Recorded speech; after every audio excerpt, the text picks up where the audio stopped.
അഹമ്മദാബാദ് രാജ്യത്തെ നടുക്കിയ വിമാനാപകടത്തിൽ നിന്ന് അത്ഭുതകരമായി രക്ഷപ്പെട്ടലായിരുന്നു വിശ്വാസ് കുമാർ എന്ന 38-കാരൻ. വൻ ദുരന്തത്തിൽ വിമാനത്തിലുണ്ടായിരുന്ന 242 പേരും മരിച്ചെന്ന റിപ്പോർട്ടിന് പിന്നാലെയാണ് ആശ്വാസവാർത്ത എത്തിയത്. തലനാരിഴയ്ക്ക് വിശ്വാസ് കുമാറിന്റെ രക്ഷപ്പെടൽ. വിമാനത്തിൽ 11A സീറ്റിലായിരുന്നു വിശ്വാസ് കുമാർ യാത്ര ചെയ്തത്. അപകടമുണ്ടായപ്പോൾ എമർജൻസി എക്സിറ്റ് വഴിയാണ് യുവാവ് രക്ഷപ്പെട്ടത്. കയ്യിലുള്ള ഫോൺ പോലും വിശ്വാസിന് നഷ്ടപ്പെട്ടില്ല.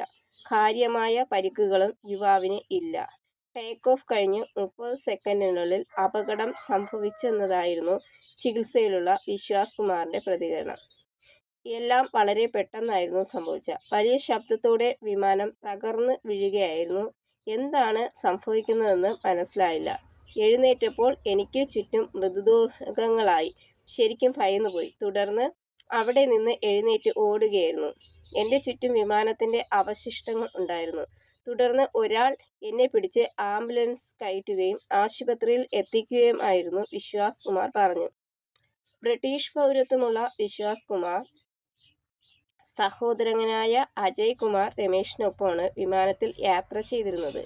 കുടുംബാംഗങ്ങളെ സന്ദർശിക്കാനാണ് ഇരുവരും ഏതാനും ദിവസങ്ങൾക്ക് മുമ്പ് ഇന്ത്യയിലെത്തിയത്.